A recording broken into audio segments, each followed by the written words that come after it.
Welcome back to Coffee and Conversation. And my little guy, Audie, is asleep on a chair a few feet away from me. And I'm sorry to report that he is winning the cat food wars. I mentioned on one of the Just Chatting videos on Thursday evening that I went out Thursday morning. I had fed him some treats before I left. Come back 2 hours later, and the treats that I had put away in a cabinet spilled out in the middle of the floor, cabinet doors wide open, lids off the treat tub, and he has picked out all of the little pink treats because those are his favorites. So I have this huge mess to clean up, and Audie, well, he was clearly resisting the change in cat food. So I went out and got him some dry food, because that's clearly what he wants. And he has been very happy with it. And he's turning up his nose to the pureed food now. Now, fortunately, he's holding the dry food down, and that's a big plus. But I am not happy having been outfoxed by a little cat with a brain the size of a walnut. You can't feel good about yourself when something like that happens. So we are still sort of negotiating. I am hoping, frankly, that we will have peace talks and we will come to a mutually acceptable solution. But I'm not holding out much hope. So that's the Audie news. We are going to take a look at the intro and we're going to get right into the video.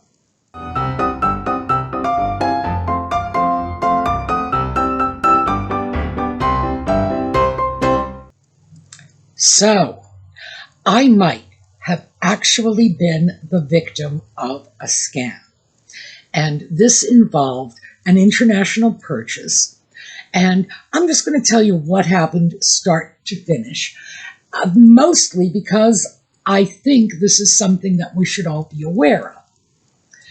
So, I was looking for a wool nightgown. I'm having difficulty finding nice wool nightgowns. That used to be a thing. It's not a thing anymore. And I found someone who was selling a pretty nondescript, nondescript wool nightgown. It was being listed for $60.03. I have no explanation for that. And the shipping on top of that was $19.60. Little on the high side, but international shipping, what can you do? So the total cost was $79.63. Fine. I ordered the nightgown. The seller got in touch with me after I placed the order, said they just basically wanted to remind me that because of my government's new policies, I might be required to pay tariff fees. Might be. Well, here's the thing. If you are selling in the United States, you know for a fact if your merchandise is subject to tariff fees. So I was a little on my guard about that because, as I say, it's not something you are not aware of, particularly if you are in Lithuania and you are selling your goods through a US-based sales platform. So, yeah, you know. They asked for my phone number. I gave them a phone number, one that I made up, because I do not give out my phone number to people I don't know.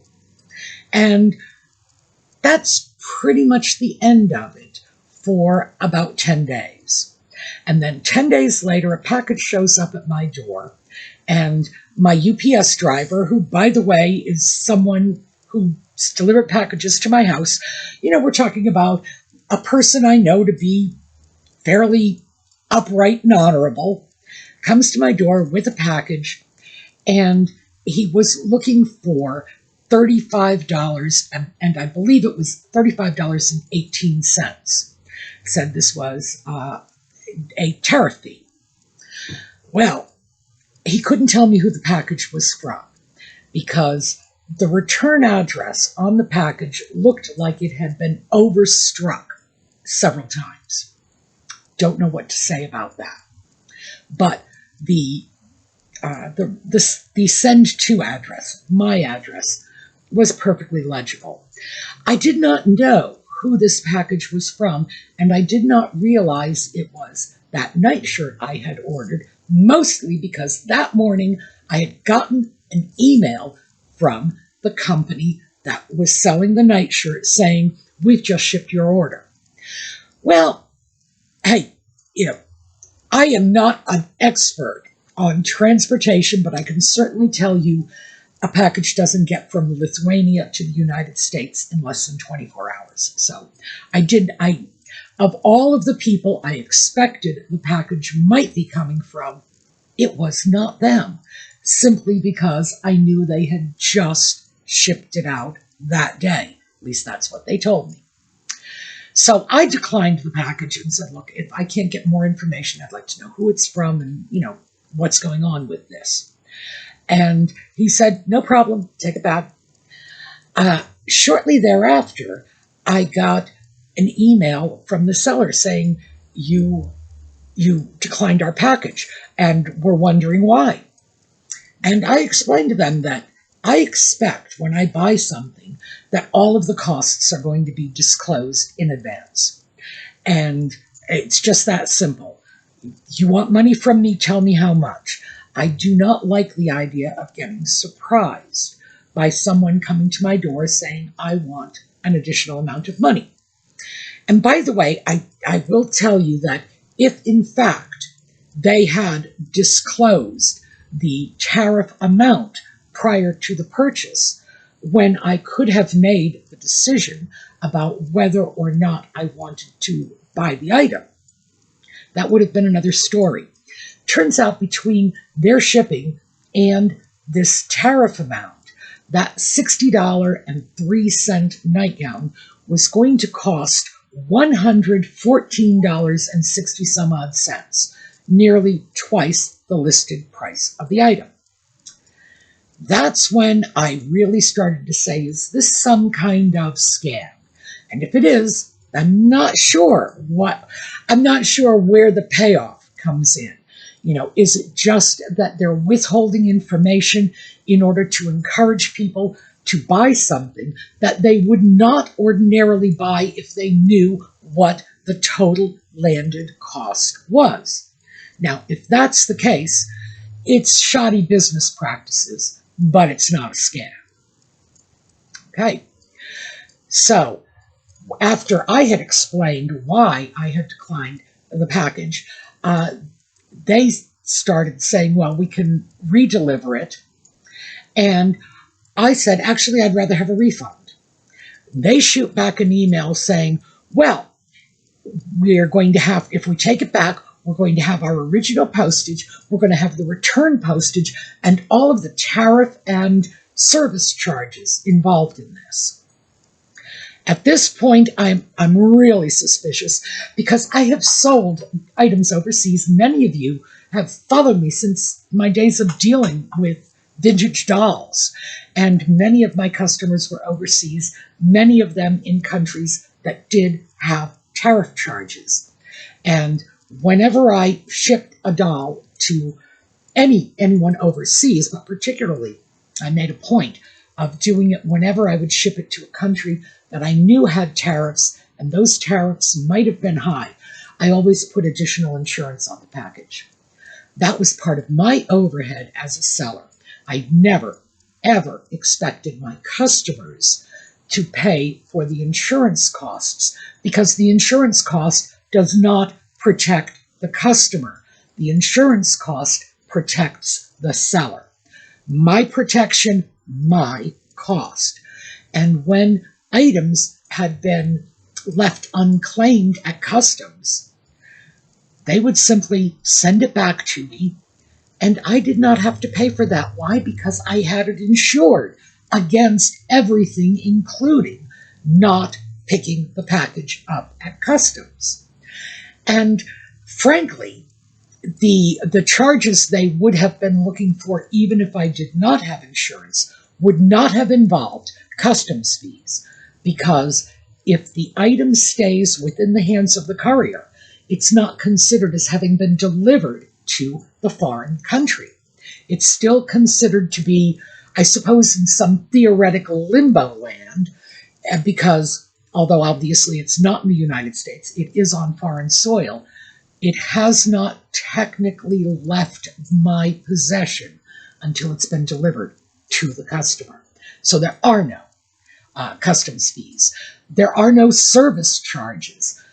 Postal authorities of any sort, and I'm not just talking about USPS, but UPS, FedEx, DHL, they charge you a fee for the delivery. They do not charge you service fees on top of that. It would be absurd, because the delivery is the service.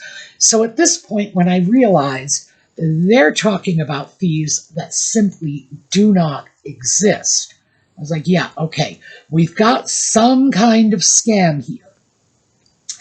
And I told them at this point that if I had to choose between paying them for these additional costs, which they had said would be between 35 and 70 euros. 70 euros, by the way, is right around the price I had already paid for the item. It was right around $80. I was like, fine, if I have to choose between giving you $80 for nothing or paying an additional $35 and getting the item, then that's what I'll do. Redeliver. Yes, we'll redeliver. Fine. 2 weeks go by. I have not received anything, not even communication from the seller. After 2 weeks, I get a note from the seller saying, your package was returned to us. And they listed all of these alleged costs, which, by the way, turned out to be just about that $80 I had already paid. Okay? So, actually, it was a little more. It was like 73 euros, which I think is $85. So at this point, that's a bit of a coincidence, and I realized something is not right here. And I reminded them that they had offered to redeliver, and I had said yes. And they said, well, we're not redelivering now unless you pay additional postage and the fees that had already accrued. There we go. Sorry, stumbling over my words. So now I realize we've got a problem. They have $80 of my money. They have an item that may or may not have been delivered, because I don't even know what was in that package. And I don't even know if they were the ones who sent it. I just know a package came, and I am assuming, because it's more likely than not, that it was the package sent by them. But still, this is getting a little suspicious. And I reminded them that they agreed to have the item redelivered. I never agreed to have the item returned to them. And they shoot back with, as I say, you pay all of the fees that we've incurred thus far, and then pay for the shipping in advance, and we'll send it to you. So at this point, we have gone from the $80 I originally sent them to that $80 plus an additional $85 for all their alleged fees, and an additional $20 for the postage to send it back. So yeah, we're looking at something in the range of $200 at this point. I did not respond at that point. I simply went to PayPal and said, I paid for this, I have not received it. Interestingly enough, PayPal has a specific category in their refund request section that states, I have not received my item, or I declined the delivery. Bingo. I'm going to assume that package was from them and I had declined it. I sent them some screenshots of the correspondence that I had had with this seller. And I am guessing, by the way, this is the part that that leads me to believe it probably was a scam. I'm guessing that PayPal has had dealings with them before, because within seconds of submitting my dispute with PayPal, they immediately refunded the money. Ordinarily, they don't do that. They did not even have time to read the complaint. I said it was not humanly possible to read it. All they would have seen was the name of the seller and that I did not receive the item or I declined it. Bingo. So, obviously, happy ending. PayPal gave me my money back. Thank you, PayPal. But was this a scam? I don't know. Obviously, if it's a scam, there's a lot of plausible deniability in it. Foreign seller, well, their English was awfully good for someone who's not familiar with doing business in the U.S.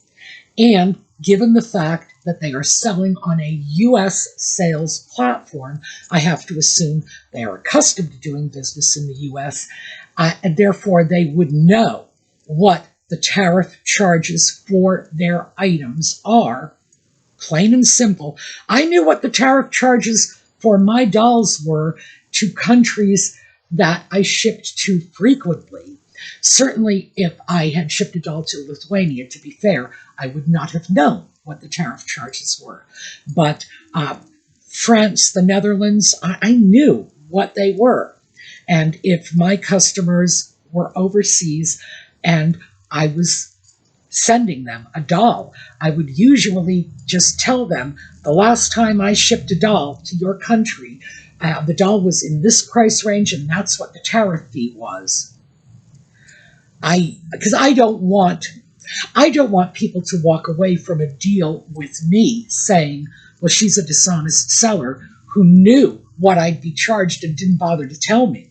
And as I say, I did, in fact, but it was only a couple of times, have items that were not picked up at customs. Oh, and I also have to say, to be fair, I have no idea why they weren't picked up at customs. It wasn't as if somebody said the customer refused to pay the tariff fees. So I don't know, But the fact is, when that happened, I would always make the customer a full refund immediately, end of story. And then I would deal with getting the item back from customs. Again, I kept insurance. So it was win-win. They got their money back. I got my doll back. Everybody was happy. This one, no. It was really starting to look like maybe they were thinking, we can send stuff out, and if someone takes the item, great. But if they don't, we're going to get the item back, we're going to jack up the prices, and we're going to get to keep their money. Remember, they were claiming that all of their return fees were more than I had paid them. Therefore, they were not going to give me a refund at all. They were going to keep the item and keep my money. And that starts to look a little bit like a scam to me. So I did want to throw this out because my policy henceforth, when I'm buying overseas, is if the seller does not charge the tariff fees themselves, I'm not going to go ahead with the sale. Now, is this going to interfere with my overseas purchasing? Absolutely not. As I've mentioned before, and you folks know this because I even keep a link to this company in the video notes. Sketio, the Irish sweater company I buy from, they will charge the tariffs on their end. And by the way, I just bought a sweater not too long ago, 3-4 days ago, and the tariff charge was like $18. It was not enough to discourage me from buying from this company in the future because I love their sweaters. And in fact, this sweater is a gift for my neighbor Jane's husband. So yeah, am I still going to do it? Of course I am. It's not going to impede my purchasing at all. Not happening. But because this company is willing to be straightforward about what they are charging me for the item, oh yeah. Gosh, if I didn't love them before, I sure do love them now. On the other hand, when I look at companies that are not willing to do this, am I willing to get involved in a transaction that could be utterly crazy? And this one was utterly crazy. The idea that I would pay something, pay an amount of money. $80 is not a fortune, but it's not chump change either. I would pay $80, and at the end of the day, they would say, no, we're keeping the item and we're keeping your $80. Thank you very much. Not so comfortable with that. So that's what I wanted to share with you. And it's sad to say, but I think we all need to be extremely careful doing business overseas these days. There are a lot of countries with which I can comfortably do business overseas. Well, this Irish company, perfectly willing to disclose the tariffs. The tariffs are not unreasonable. And the fact is that the item I bought, if I took the tariffs and their shipping is dirt cheap. If I took it all together, the total was probably about maybe $26, which I am very comfortable throwing into the overall category of shipping taxes, fees, those charges you usually pay when you're buying something online. Something in the 20-some-odd dollar range? Yeah, I'm fine with that. No problem whatsoever. I have not purchased from some of my other go-to countries. England. I have not purchased anything from England recently. I have not purchased anything from Canada recently either. And ordinarily, I do a lot of my online business in Canada. But I'm going to have to check it out, because the reality is I think that countries that are accustomed to doing business in the United States, and to be fair, English-speaking countries are almost always going to get preferential tariff considerations from the U.S. So, yeah, they're going to be on the good list, and the tariffs are going to be very low because the U.S. does not want to discourage us, well, overly discourage us from doing business with these countries. So am I okay with all of this? Yes, I am. Am I okay with the idea of doing business with countries? Or perhaps it's not even countries, perhaps it's just individual sellers. And I need to watch my thinking on that, because I should not be discounting all Lithuanian merchants simply because one of them may have been into some sketchy stuff. Am I going to let this sour me against doing business overseas? No. But am I going to be willing to do business with anyone? This is twice now when I've had that red flag go up with their initial contact with me about the tariffs. Am I going to do business with companies that are saying, your government is imposing these tariffs? No. I'm not going to. I'm really not. I do understand that in most countries in the world, people don't understand how our government works, and the fact that if the president, if Congress, if the Senate, whomever, decides they are going to impose tariffs, that we don't get to say anything about that until the next election. So don't take it out on me. And I think that was my takeaway from this. The next time I find myself dealing with a company that is complaining about the tariffs or talking about tariffs in what I consider to be a hostile sort of tone, I'm going to walk away. I'm just not going to put myself through this again. So, that is what I was going to pass on to you. I don't like, I have to admit, I don't like this nonsense of tariffs, because I have always believed, and remember, I'm old enough to recall the rhetoric my government handed me years ago when they were talking about other countries imposing tariffs. Remember when our government said to us, we are not imposing tariffs because our companies, U.S. companies, can stand or fall on their own merits.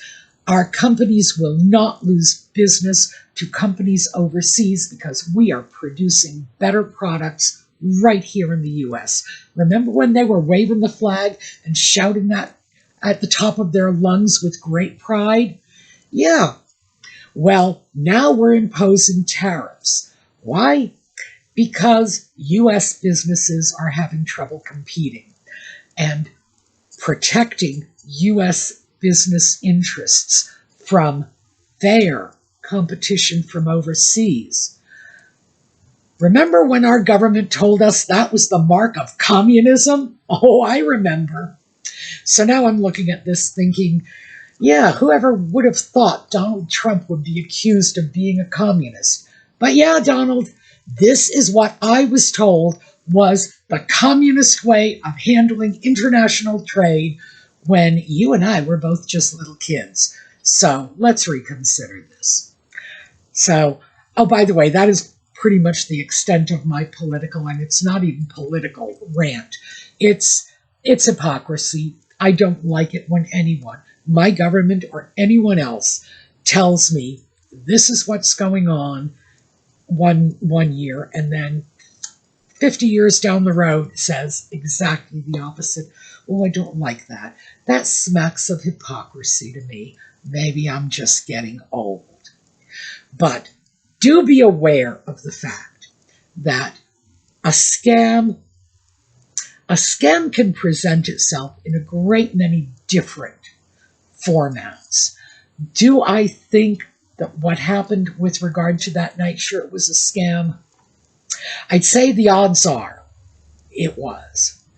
Can I prove it? No, of course not. Do I think if I had just paid the fees that they failed to disclose, that I would have gotten my nightshirt? Maybe. I think, in fact, it's quite likely, although I can't say for sure. Again, no idea what was in that package.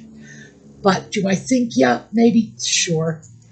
But do I think they have found a way to exploit what may well be a frequent return by U.S. customers who are not crazy about the high rate of tariffs? Sure, I certainly do.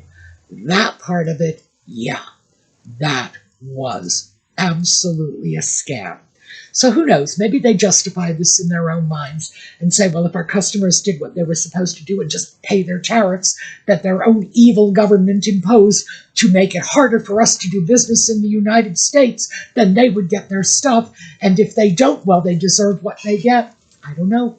Remember, scammers are always able to justify what they're doing in their own minds. All right, that is what I have for you today. We are going to take a look at a slideshow on the way out. I hope to see you all tomorrow. And remember, be safe on the internet. Always read everything. All of the fine print, read everything. If you are dealing with a company you don't know, try to put it on a credit card if you have a credit card that will back you up in a dispute. Put it on PayPal. Obviously, PayPal saved my butt in this one. Or some other third-party payment system that is going to protect you if things go wrong. My best advice. And in the meanwhile, have a terrific day.